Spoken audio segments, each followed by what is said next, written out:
প্রথমে বলে রাখি যে এখানে প্রচণ্ড ঝড় বৃষ্টি হচ্ছে, প্রচণ্ড ঝড় বৃষ্টি হচ্ছে, বিদ্যুৎ চমকাচ্ছে। জানি না কতক্ষণ ভিডিওটা আমি কন্টিনিউ করতে পারবো, তার কারণ ঝড় বৃষ্টি হলে পরে সাধারণত কারেন্ট এখনই চলে যাবে, আর পাওয়ার যদি অফ হয়ে যায় আমার তো ভিডিও করাটা অসম্ভব হয়ে যাবে। এই তোমার এমার্জেন্সিতে যতটুকু হবে ততটুকুই হবে, তার বেশি আর হবে না। আচ্ছা যাই হোক, তারপরে বলি যে তোমাদের সবাইকে সর্বপ্রথমে আমি আন্তরিকভাবে ভালোবাসা জানাচ্ছি। তার কারণ একটা, যে আমার ব্লগ ভিডিও তোমরা দেখেছো। আমি সত্যি সত্যি এটা বিশ্বাস করতে পারিনি যে আমার, দেখো যাবে আর যাচ্ছে আর আসছে, আমি এটা বিশ্বাসই করতে পারিনি যে আমার ব্লগ ভিডিও তোমরা দেখবে। আমি ভেবেছি কন্ট্রোভার্সি চ্যানেলে ব্লগ ভিডিও দেবো, চলবে কি চলবে না, তোমরা দেখবে কি দেখবে না, তোমরা কিরকম ধরনের কমেন্ট করবে না করবে, পরিবারকে তোমাদের সামনে তুলে দিচ্ছি, বুঝতে পারছিলাম না, অনেক দ্বিধা দ্বন্দ্বের মধ্যে ছিলাম। তারপরেও কিছু মানুষের কমেন্ট যে তুমি ব্লগ ভিডিও দাও, আমরা দেখতে চাই, সেই কারণে কিন্তু আমি ব্লগ ভিডিওটা দিয়েছি, এবং দেওয়ার পরে আমি ভীষণ ভালোবাসা পেয়েছি। হ্যাঁ, অনেক মানুষ কমেন্ট করেছে, কিন্তু অনেক মানুষ কিন্তু কমেন্ট করেনি, তবু আমাকে ওয়াচ করেছে। আমি তাদের প্রতিও, যারা আমাকে কমেন্ট করোনি তাদের প্রতিও আমি আমার ভালোবাসা জ্ঞাপন করছি। সাথে সাথে যারা আমাকে কমেন্ট করেছো, ভালো কমেন্ট করেছো, তাদের প্রতিও আমি আমার ভালোবাসা শ্রদ্ধা জ্ঞাপন করছি। তার কারণ কি বলতো, যে আমার চ্যানেলটা তো খুব ছোট্ট একটা চ্যানেল, এবং সেখানটায় না ব্লগ ভিডিও দিলে পরে, প্রথমে তো কন্ট্রোভার্সি চ্যানেল, তারপরে ছোট্ট একটা চ্যানেল, এবং সেখানেও যে একটা ব্লগ ভিডিও দিলে পরে এতটুকু ওয়াচ টাইমটা এতটা বেশি হবে আমার ধারণা ছিলই না। সত্যি বিশ্বাস করো, আমি ভাবতেই পারিনি যে আমার 20 মিনিটে যদি একটা ভিডিও হয়ে থাকে, সেখানে তোমরা ওয়াচ টাইমটা এতটা বেশি আমাকে দেবে। এই যে টাইম ডিউরেশনটা আমি দেখেছি অনেকটা বেশি, তার জন্য ভীষণ ভালো লেগেছে। এবং তোমরা আমাকে অ্যাপ্রিসিয়েট করেছো যে তুমি ব্লগ ভিডিও দাও, আমি দেখবো। কেউ বলেছো যে আমার এই কন্ট্রোভার্সি চ্যানেলে দিতে থাকো। আমি জানি না আমি কন্ট্রোভার্সি চ্যানেলে ব্লগ ভিডিও দেবো নাকি আমি আমার ব্লগ চ্যানেল রয়েছে সেখানে ব্লগ ভিডিও দেবো, আমি জানি না। হতে পারে কন্ট্রোভার্সি চ্যানেলেও ব্লগ ভিডিও দিতে পারি। তবে তোমরা দেখো, আমার পাশে থেকো, এটা কারণ কন্ট্রোভার্সি রক্তে তো অবশ্যই রয়েছে। কন্ট্রোভার্সি করতে ভালো লাগে বলে কিন্তু কন্ট্রোভার্সি করতে বসেছি, কিন্তু ব্লগ দেওয়ার কন্ট্রোভার্সির থেকেও আমার ব্লগ করতে বেশি ভালো লাগে। বিশ্বাস করো, মন থেকে বলছি, আমার কন্ট্রোভার্সিটা যতটা না পছন্দের, তার থেকে 1000 গুণের পছন্দ আমার ব্লগ দিতে। আমি ব্লগ করতে ভীষণ ভালোবাসি, কিন্তু পরিচিতি লাভ না হলে পরে ব্লগ দিয়ে লাভ নেই। সেই জন্য নিজের একটা জায়গা তৈরি করতে হবে, এবং তারপরেই ব্লগ ভিডিও দেবো, এরকম একটা পরিকল্পনা আমার মধ্যে রয়েছিল।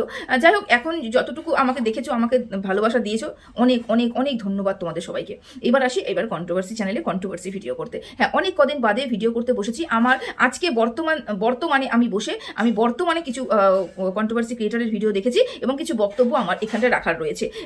আজকের থেকে 4-5 দিন আগে বা কালকে পরশু দিন, তার আগের দিন, এইসব ভিডিও নিয়ে আমার কোনো বক্তব্য নেই, কারণ আমি সেই ভিডিও দেখে উঠতে পারিনি। আমি নিজের ব্যক্তিগত জীবন নিয়ে এতটাই ব্যস্ত ছিলাম, তোমরা সবাই জানো যে আমি ওই ভিডিওগুলো দেখে উঠতে পারিনি। সেই কারণে আমি ওই বিষয় নিয়ে কোনো আলোচনা এখানে করতে পারবো না। যে কটা ভিডিও আমি দেখেছি বর্তমানে, সেই কটা নিয়ে আলোচনা করবো। এবং এখানে বলতে যদি তোমাদের কারোর মনে হয় তুমি ওই জায়গাটা মিস করে গেছো, এই পরিপ্রেক্ষিতে এটা এসেছিল, তাহলে সেক্ষেত্রে আমার ভুল ভ্রান্তি, আমাকে ক্ষমা করো, বা তোমরা আমাকে কমেন্ট বক্সে কমেন্ট করে জানিয়ে যেতে পারো কি ঘটনা হয়েছে না হয়েছে। তার পরিপ্রেক্ষিতে আমি পরবর্তীকালে ভিডিও নিয়ে আসবো, কারণ বিগত 4-5 দিনের ভিডিও দেখে ভিডিও করাটা আমার পক্ষে এখন অসম্ভব ব্যাপার, বুঝতে পারছো। বর্তমানে আমি বাসে যাচ্ছি, এবং একটা কথা তোমাদেরকে বলে রাখি, সেটা হচ্ছে এই মুহূর্তে দাঁড়িয়ে আমার যেটা মনে হচ্ছে, প্রত্যেকটা মানুষের কন্টেন্টের ভীষণ অভাব হচ্ছে, প্রত্যেকটা কন্ট্রোভার্সি ক্রিয়েটারের ভীষণ কন্টেন্টের অভাব হচ্ছে। খুঁচিয়ে কিন্তু কন্টেন্ট করতে হচ্ছে, এবং এই কন্টেন্টের অভাবের দরুনই একজন কন্ট্রোভার্সি ক্রিয়েটার সুকে বলছে যে তুই তো বলেছিলিস মারিয়াকে নিয়ে আর কোনোদিনও ভিডিও করবি না, পড়লি তো, মারিয়াকে নিয়ে ভিডিও করতে পড়লি তো। সু কথা রাখতে পারে না। দেখো, সু যে কথা রাখতে পারে না সেটা আমরা আগেও জেনেছি, যে সু অনেকবার বলেছে আমি কন্ট্রোভার্সি ছেড়ে দেবো, কিন্তু কন্ট্রোভার্সি ওর রক্তে রয়েছে, সেজন্য সু ছাড়তে পারেনি। আর এই মায়া ছাড়া যায় না, কন্ট্রোভার্সি যারা শুরু করে না, সেই মায়া ছাড়া যায় না, বুঝতে পেরেছি। ওখান থেকে বেরিয়ে আসাটা খুব খুব টাফের ব্যাপার। যাই হোক, সেটা বাদ দিলাম। ও মারিয়াকে নিয়ে ভিডিও করবে না, এরকম একটা প্রতিজ্ঞাবদ্ধ হয়েছিল, কিন্তু এই মুহূর্তে দাঁড়িয়ে মনে হচ্ছে যে না, এখন আমাকে মারিয়াকে নিয়ে কিছু বলতে হবে। কোন কথা বলতে হবে? যেটা মারিয়া তার ভিডিওর মধ্যে দেখাবে সেটা নিয়েও কথা বলতেই পারে। আমি তো আগে বলেছিলাম যে মারিয়ার ভেতরে তোমার সাথে কি কথোপকথন হয়েছে না হয়েছে, সেটাকে যদি বাদ দিয়ে তুমি ভিডিও করতে পারো, তাহলে সবাই কিন্তু সুস্বাগতম করবে, কেউ কিন্তু নেগেটিভ কমেন্ট করবে না। বা যারা তোমাকে নেগেটিভভাবে দেখে এসেছে তারা নেগেটিভ করবে, সেটা নিয়ে কোনো দ্বিধাবোধ নেই। কিন্তু যারা তোমাকে দেখে এসেছে, মারিয়ার থেকে দেখে আসছে, বা যারা নিরপেক্ষ দেখতে পারে, বুঝতে পারে, তারা কিন্তু তোমাকে এরকম করে অ্যাটাক করবে না। কিন্তু কিছু কন্ট্রোভার্সি ক্রিয়েটারের বক্তব্য, যে তুই বলেছিলিস ফটো ছিঁড়ে যদি আর ভিডিও করবি না, তুই কিন্তু আবার ভিডিও করতে বসেছিস। ওই যে প্রথমেই বললাম, কন্টেন্টের বড্ড অভাব হয়েছে এখানটায়। প্রত্যেকটা মানুষ কন্টেন্ট এখানটায় খুঁজতে বেরিয়েছে। আচ্ছা, যদি আমি এটাকে সুয়ের ক্ষেত্রে অন্যায় করে থাকে, যদি বলে থাকে যে আমি আর মারিয়াকে নিয়ে কোনোদিন ভিডিও করবো না, যদি এটা বলে অন্যায় করে থাকে, যে বলার পরেও আবার এসেছে কন্টেন্ট করতে, যদি এটা চরমতম অন্যায় হয়ে থাকে, তাহলে এরকম অন্যায় আমরা প্রত্যেকটা মানুষই করে রয়েছি, ও একা নয়। কিভাবে করে রয়েছি? আমি তো বলেছিলাম আমি সুকে নিয়ে আর কোনোদিনও ভিডিও করবো না। সুকে নিয়ে পজিটিভ তো ভিডিও করবোই না, সুকে নিয়ে তো মাথায় খাওয়াবো না, নিজের মতন নিচে কন্টেন্ট করবো বলেছি। এরকমই সুকে নিয়ে যারা একসময় উঠে পড়ে লেগে থাকতো তারাও কিন্তু কমেন্ট করে ভিডিওর মধ্যে বলেছে যে তোকে ছাড়া কি আমার চলবে না, তোকে ছাড়াও আমাদের চলবে, তুই ভিডিও না দিলে কি আমাদের চলবে না, তুই ভিডিও না দিলেও কিন্তু আমাদের চলবে।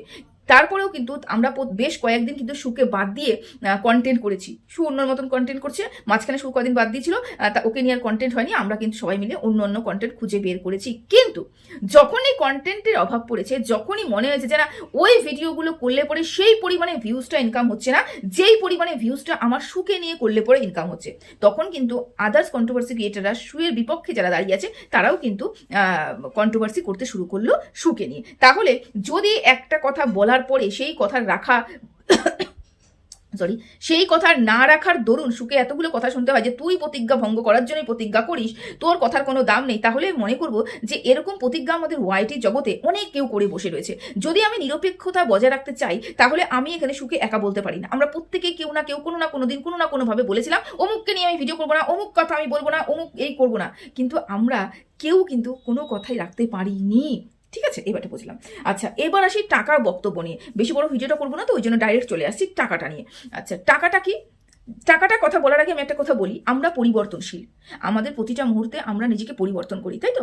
কেউ খারাপ দিক থেকে ভালো দিকে চলে আসে, কেউ ভালো থেকে আরো ভালো হওয়ার চেষ্টা করে, ঠিক আছে? এরকম পরিবর্তনশীল। যদি পরিবর্তনশীল আমরা না হতাম তাহলে মানুষই হতাম না, তাহলে জীব আমাদের সজীব বলা যেত না, আমরা তাহলে নির্জীব হয়ে থাকতাম। নির্জীবীরা তো জড় পদার্থরাই তো পরিবর্তনশীল হয় না, আমরা যেহেতু হাঁটাচলা করে করেছি, আমাদের জীবন রয়েছে, সেজন্য আমরা সজীব এবং আমরা পরিবর্তনশীল, প্রতিটা মুহূর্তে পরিবর্তন হচ্ছে, চক্রে ঘুরছে, জীবন চক্রে আমরা ঘুরছি এবং প্রতিটা মুহূর্তে মানসিকভাবে আমরা ডেভেলপ করছি। পেছনে যা করে এসেছি, অন্যায় করে এসেছি, আমরা এখন রিয়েলাইজ করি তো যে পেছনে যেগুলো করেছি, এত বাজে ভাষা বলেছি, এত নোংরাভাবে অ্যাটাক করেছি, এগুলো বাজে কথা, এগুলো নিয়ে আর কোনো কথা বলবো না, এরকম আমরা করি তো। তাহলে আমরা কি হয়েছে, আমরা পরিবর্তন হয়েছি। কিন্তু দেখো, পরিবর্তন হওয়া মানে পেছনের সবকিছুকে ঝেড়ে ফেলে দেওয়া।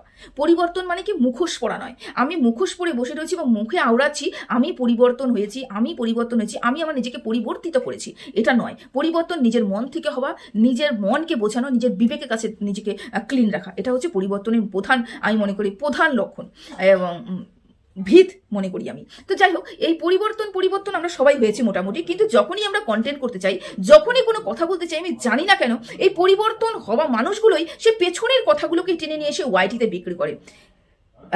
ম্যান্ডি 3 বছর আগে কি করেছিল সেটাকে এখন কথা বলতে গেলে, ম্যান্ডির সাথে কোনো কথা বলতে গেলে, ম্যান্ডিকে তুলনামূলকভাবে আলোচনা করতে গেলে অন্য কারোর সাথে, তখন ম্যান্ডির পেছনের কথাগুলোকে টেনে নিয়ে এসে বলা হয়। তাহলে আমরা পরিবর্তন হইনি, কিন্তু আমরা কিন্তু ওখানেই বসে রয়েছে যেখানে আমি 3 বছর আগে বসেছিলাম, কিন্তু শুধু মুখে আওড়াচ্ছি আমরা পরিবর্তন হয়েছি। সেরকমই আজকের সুয়ের হাজবেন্ড সুকে ছি কেন বলেছিল সে সদুত্তর আজ অব্দি আমরা পাইনি, এটা একটা কথা। কিন্তু কেন বলেছিল সে কথাটা আমরা জানি না। যদি আমরা পরিবর্তনই হয়ে থাকতাম তাহলে কেন সুকে ছি বলা হয়েছিল? সু তো শ্বশুর শাশুড়ির সাথে কি করেছিল, পরিবারের সাথে কি করেছিল, সেটা টেনে নিয়ে এসে আমাদের কথা বলার দরকার নেই। আমরা কি করবো, বর্তমানে বাঁচবো। কিন্তু বিশ্বাস করো, এই ওয়াইটি জোনে কেউ পরিবর্তন হয়নি, সবাই মুখোশ পরে বসে রয়েছে। প্রত্যেকটা মানুষ যখনই কন্টেন্ট করতে চায় তখনই কিন্তু পেছন থেকে কথা নিয়ে এসে কন্টেন্ট করে, কারণ সেই কথাগুলো শুনতে মানুষ ভালোবাসে।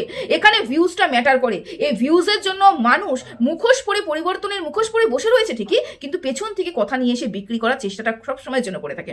যদি সত্যি যুক্তিযুক্ত কথা বলে থাকে, মানুষ বলতে পারে, তাহলে পেছনের কথা টানতে হয় না। আমি এখানে বর্তমানে যা দেখবো সেটা নিয়ে আমি কন্টেন্ট করতেই পারি, ঠিক আছে? আচ্ছা, কেন এই কথাগুলো বললাম? কারণ অনেক কয়জনের ভিডিও দেখলাম, আবার সেই পুরনো পেঁচাল, আবার সেই পুরনো দিনের কথা, আবার সেই পুরনো কথা টেনে নিয়ে এসে ভিডিও করা, এগুলো মানা যায় না। পরিবর্তন হয়েছে তো সম্পূর্ণ পরিবর্তন হয়েছে, বর্তমানে বাঁচো, বর্তমানে কি করছে, বর্তমানে কি ভালো করছে, বর্তমানে কি ঠিক করছে, বর্তমানে কি ভুল করছে, সেটা নিয়ে কন্ট্রোভার্সি করো। কেন পেছন থেকে টেনে নিয়ে এসে কন্ট্রোভার্সি করছো? এই জায়গাটাতে আমার সমস্যা রয়েছে। আচ্ছা, আর একটা কথা বলি, সেটা হচ্ছে টাকা। এই টাকা নিয়ে দেখলাম হই হুল্লোড় অনেক জায়গায়। এবার টাকা ব্যাপারটা আমার গোড়াটা খুঁজতে হবে তো, টাকাটা কি, কিসের টাকা। তারপর দেখলাম যে একটা টাকা নিয়ে তুলনামূলকভাবে আলোচনা করেছে, যে টাকা, মনে হয় মারিয়ার চ্যানেলে সম্ভবত কোনো একটা কমেন্ট এসেছে, সেটা সংক্রান্ত নিয়ে তুলনামূলকভাবে একটা আলোচনা করেছে, কে কত ভালো, কে কত খারাপ। সত্যি কথা বলবো, প্রত্যেকটা স্বামী প্রত্যেকটা স্ত্রীর কাছেই ভালো। স্ত্রীর কাছে কোনোদিনও স্বামী খারাপ হতে পারে না, বা স্বামীর কাছে স্ত্রী কোনোদিনও খারাপ হতে পারে না। সবাই দুজনের কাছে সবাই ভালো। পরিবারের লোকের কাছে পরিবারের লোক ভালো, আমার পরিবারের লোক আমার কাছে ভালো, তোমার পরিবারের লোক তোমার কাছে ভালো। এবং আমি যখন তুলনামূলক আলোচনা করবো, তখন আমার পরিবারের লোককে আমি ভালো বলবো, তোমার পরিবারের লোককে তুমি ভালো বলবে। আমি যখন আলোচনা করবো তোমার পরিবারের লোককে কিন্তু আমি খারাপই বলবো, তুমিও কিন্তু কোনো না কোনো দিক থেকে আমার পরিবারের লোককে কিন্তু খুদ বের করবে, আর আমার পরিবারের লোককে কিন্তু তুমি খারাপ বলবে। এটা হচ্ছে বাস্তব, চরম বাস্তব। যাই হোক, তো এই তুলনামূলকভাবে যখন আলোচনা করতে বসেছে তখন টাকা নিয়ে আলোচনা হয়েছে, এবং এই কারণে আমি বললাম পেছনের কেচ্ছা বিক্রি করা, পেছন থেকে টেনে নিয়ে আসে কথা বলা। সু এই টাকাটার ব্যাপারে যখনই আলোচনা করা হয়েছে তখনই সুকে শুনতে হচ্ছে, কন্ট্রোভার্সি ক্রিয়েটাররা বলছে যে তুইও তো ভিক্ষা চেয়েছিলিস, তুই তো ওয়াইটিতে এসে নাইটি তুলে ভিক্ষা চেয়েছিলিস যে আমাকে টাকা দাও, আমি কেস খেয়েছি, আমাকে কেস লড়ার জন্য টাকা দিতে হবে। তাহলে যদি তুই চাইতে পারিস তাহলে মারিয়া কেন চাইতে পারে না? তুই যদি চাইতে পারিস তাহলে মারিয়া কেন পারে না? বা এই সব ব্যাপারে আলোচনা হচ্ছে। আমি তিনজনের কথাই বলবো, মারিয়ার কথা বলবো, ম্যান্ডির কথা বলবো, টিনের ঘর বানাতে গেলে ম্যান্ডির টাকা ধার করতে হচ্ছে, এবং সাথে হচ্ছে সুয়ের কথাও বলবো। প্রথম কথা হচ্ছে ম্যান্ডির ঘর বানাতে গেলে, টিনের ঘর বানাতে গেলে পরে ধার করতে হচ্ছে। প্রথমত কথা, ম্যান্ডেটার কন্টেন্ট দিয়েছে যে আমার টাকা ধার করতে হবে, এটা বলে ম্যান্ডি বোঝানোর চেষ্টা করছে ম্যান্ডির এখন টাকা পয়সা নেই, দেখতে কাশ ঘন রাখলে পরে অতটা ঘন কিন্তু সামনে গেলে মনে হয় না, সেই জন্য ফাঁকাই মনে হয়। সেই কারণে ম্যান্ডির কথা হিসেবে ম্যান্ডির এখন এই মুহূর্তে টাকা পয়সা নেই। ম্যান্ডির ব্যাপারটা হচ্ছে আমি ধার নিচ্ছি, ম্যান্ডি কেন ধার নেবে এই কথাটাকে বলি। প্রথমত কথা, ম্যান্ডি কি করছে? বাড়ি বানাচ্ছে, ম্যান্ডি একটা ঘর বানাচ্ছে। আর আমি মনে করি যে আমি শুধু ওয়াইটি বলে না, আমাদের সমাজেও যাদের যত টাকাই থাকুক না কেন, প্রত্যেকটা মানুষের বাড়ি বানানোর জন্য একটু হলে পরেও এই সমাজে যে যতই বড় হোক না কেন, যে বড় মিন্স মানে আর্থিকভাবে যে যতই ডেভেলপ করে থাকুক না কেন, যার কাছে যতই লিকুইড ক্যাশ থাকুক না কেন, ঘর করতে গেলে দেখো যে যেরকম ভাবে টাকা পয়সা নিয়ে বসে রয়েছে তাদের কিন্তু সেরকমভাবে চাহিদা হিসেবে সেরকমই বাড়ি বানায়, বাড়ি সেরকম করেই বানায়, তাই তো? প্রত্যেকটা মানুষের বাড়ি করতে গেলে একটা ধার হয়, একটা লোন হয়। এটা বড্ডই ন্যাচারাল একটা ব্যাপার, বড্ডই স্বাভাবিক একটা ব্যাপার, বুঝতে পেরেছো? এই টাকা ধার নেওয়াটা সেটা হচ্ছে ব্যাপারে ঘরের জন্য ইনভেস্ট করা, সেটার জন্য ব্যবসার জন্য ইনভেস্ট করা, সেটার জন্য এই ব্যাপারগুলো কিন্তু লোন নেওয়াটা বড্ড স্বাভাবিক। এটা আমাদের সমাজে এটা রয়েছে। লিকুইড ক্যাশ থাকলে পরেও কেউ লিকুইড ক্যাশ খরচা করতে চায় না, ওরা চায় যে ধার বাকি করি, ঘরটা করি এবং ইএমআই দিয়ে শোধ করবো। এটা কিন্তু মানুষের মানসিকতার মধ্যে রয়েছে এবং এটাই চলে এসেছে আমাদের সমাজে, আমরা দেখে এসেছি। তো এটাকে নিয়ে আমি বেশি মাথা ব্যথা করছি না যে ও কেন টাকা চাইতে গেল, ওর প্রচুর টাকা রয়েছে। ওই যে বললাম যে দূরের থেকে কাশবন দেখতে ঘন লাগে, সামনে গেলে দেখলে মনে হয় যে ফাঁকা, পুরোপুরি ফাঁকা। সেরকমই ওর যখন মনে হচ্ছে যে ওর কাছে টাকা নেই, ও টাকা ধার করেই করবে এবং আস্তে আস্তে শোধ করবে, সেটা ওর ব্যক্তিগত ব্যাপার, ঠিক আছে? এবার আসি হচ্ছে মারিয়ার কাছে। তোমরাই বলো তো, মারিয়া, সু আর ম্যান্ডি, কার জরুরতটা বেশি ছিল টাকা চাওয়ার ব্যাপারে? কার? এবং কতটুক টাকার অ্যামাউন্টটা ছিল? একটা ঘর বানাতে গেলে 1-1.5 লাখ টাকা 2 লাখ টাকা খরচা হচ্ছে। আমি মনে করলাম ও বললো যে 50-60 হাজার টাকা খরচা হয়েছে। 50-60 হাজার টাকা কিন্তু খরচা হচ্ছে ওই টিনের ঘরটা বানাতে গেলে। তারপরেও নাকি আরও অনেক আনুষঙ্গিক অনেক কিছু খরচা রয়েছে, সেখানেও খরচা হচ্ছে। ধরে নিলাম সব কিছু দিয়ে এসি টেসি সব কিছু লাগিয়ে লাখখানেক টাকা ওর খরচা হয়েছে, সেটা লোন নিয়েছে এবং এটা ঘরে একটা ইনভেস্ট করছে। এই টাকাটার সাথে আমি আমার স্ত্রীকে স্ট্রেট করাবো চুল, বা আমার বাড়িতে আমি টাকা পয়সা আমার কাছে নেই, বা আমার তেলের ট্যাঙ্কারে তেল ভরতে হবে, মানে গাড়ির ট্যাঙ্কারে তেল ভরতে হবে, বা আমার বাড়িতে ওষুধ নিয়ে যেতে হবে, দৈনন্দিন যে জীবনগুলো, দৈনন্দিন যে চাহিদাগুলো, মৌলিক চাহিদাগুলোকে বলে, এই মৌলিক চাহিদাগুলো পূরণ করার জন্য যে টাকাটা চাওয়া, হাত পেতে চাওয়া, সেটা বেশি দৃষ্টিকটুর লাগছে নাকি ঘর বানানোর জন্য টাকাটা বেশি দৃষ্টিকটুর লাগছে? কার মনে হচ্ছে যে এখানটা এই যে তুলনাটা করছে, তুলনাটা চলেই না, এই তুলনা চলেই না। তুলনা যদি করতে হয় তাহলে এমনভাবে তুলনা করো, মনে করো আজকে মারিয়ার বাড়ি বানাবে বাড়ি, তখন মারিয়া একটা লোন করলো এবং সেই লোন টাকা দিয়েই মারিয়া বাড়ি বানালো। বড্ড ন্যাচারাল ব্যাপার, কেন বাড়ি করার সময় লোন। হ্যাঁ, এবার দেখতে হবে লোন কতটুকু অ্যামাউন্টের করছে। মনে করো আমি 10 লাখ টাকা দিয়ে একটা বাড়ি বানালাম, আমি যদি 10 লাখ টাকা ইএমআই চালাই, সেটা দৃষ্টিকটুর। আমার কাছে 5 লাখ টাকা রয়েছে, আমি 5 লাখ টাকা দিয়ে ইএমআই দিয়ে আমি একটা বাড়ি বানাবো, এটা কিন্তু ব্যাপারটা চলবে। কিন্তু 10 লাখ টাকা দিয়ে বাড়ি বানাবো প্রজেক্ট করে নিয়ে বসে রয়েছি, আমার হাতে 1 টাকাও নেই, সেটা কি ধরনের? এটা মূর্খামি বলি, সেটাকে নয়। বলছে মারিয়া ঘর বানাবে, মারিয়া টাকা হতেই পারে, মারিয়া টাকা দরকার হতে পারে, মারিয়া টাকা জোগাড় করতে পারে। বাড়ি বানাতে গেলে লোন করাটা বড্ড স্বাভাবিক এবং এরকম করেই সবাই লোন করে বাড়ি ঘর করে, প্রত্যেকটা মানুষ। হলো এবার বক্তব্য সুয়ের কথাটা। সুয়ের যে টাকা চাওয়ার ব্যাপারটা, যে এটাকে আমি কোনোদিনও সমর্থন করিনি এবং কোনোদিনও করবো না, কোনোদিনও করিনি এবং কোনোদিনও করবো না। আর সু যে কাজটা করেছে সেটা সত্যি সুয়ের সেই মুহূর্তে মনে হয়েছে যে সু ওই কাজটা করলে পরে ও উদ্ধার হয়ে যাবে, বিপদ থেকে উদ্ধার হয়ে যাবে, সেই জন্য সু এই কাজটা করেছে। আবারও বলছি, কোনোদিনও সমর্থন করিনি এবং কোনোদিনও করবো না। মানে এরকম করে বিপদ হতেই পারে, তোমার অ্যাক্সিডেন্টাল কোনো ব্যাপার হয়ে গেল, ইমার্জেন্সি কোনো ফান্ডের প্রয়োজন রয়েছে, সেখানে বিপদ হতেই পারে, সেখানে মানুষ টাকা চাইতেই পারে।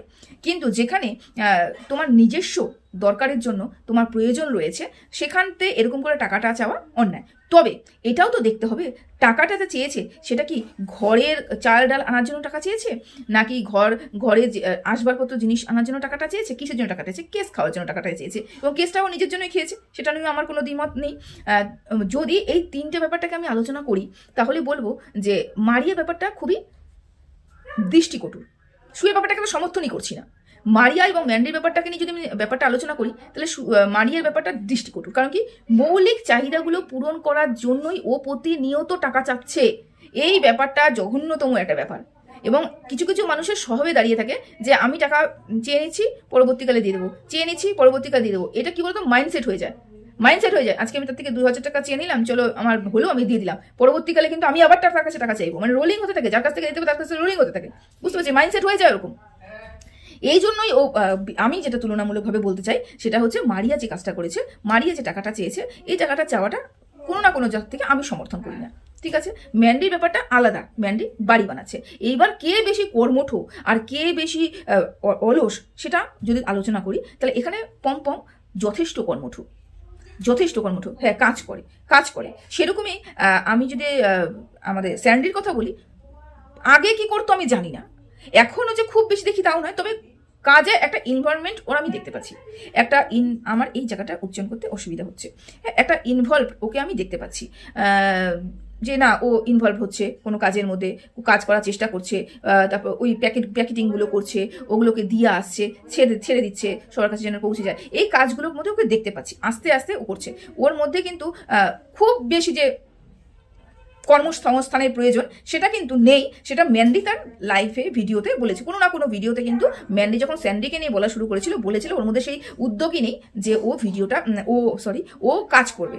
কিন্তু ইদানিং দেখতে পাচ্ছি স্যান্ডি কিন্তু কর্মঠ হচ্ছে, কাজ করছে, এবং যেহেতু আমি তুলনামূলকভাবে আলোচনা করে থাকি তাহলে কিন্তু পম যথেষ্ট কর্মঠ, ঠিক আছে? মানে কাজ করে। এবার ব্যাপার হলো কে ভেতরের খবর জানে, কে ভেতরের খবর জানে না, আমার তো সেটা দেখার দরকার নেই। আমি এখানে ভিডিও করতে বসেছি, আমি ভিডিও করব, আমার যেটা দেখা যাচ্ছে চোখে আমি সেটা দেখবো। আমি যেটা নিরপেক্ষতা বজায় রাখতে চাই, আমি যার অন্যায় দেখবো তার বলবো, যার ভুল দেখবো তার বলবো, যার ভালো দেখবো তার প্রশংসা করব, ঠিক আছে? কারুর কথায় নয়, কারুর কথায় কারুর কাছে মাথা বিক্রি করে নেয়, কারুর পাঁচ এটা নয়, কিচ্ছু করে না, ভিডিও টু ভিডিও দেখবো এবং আমি এখানে কথা বলবো, ঠিক আছে?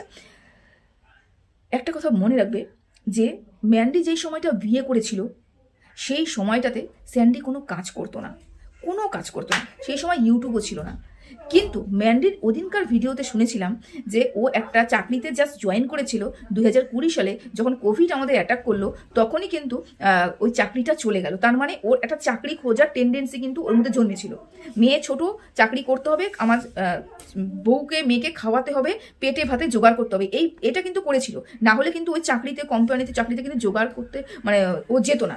আর তখন তো ইউটিউবে ছিল না যেখান থেকে ও ইনকাম করবে, নিশ্চয়ই কোনো না কোনোভাবে ও একটা ইনকামের চেষ্টা করেছিল এবং যার জন্যই ওই কাজটা কিন্তু ও পেয়েছিল।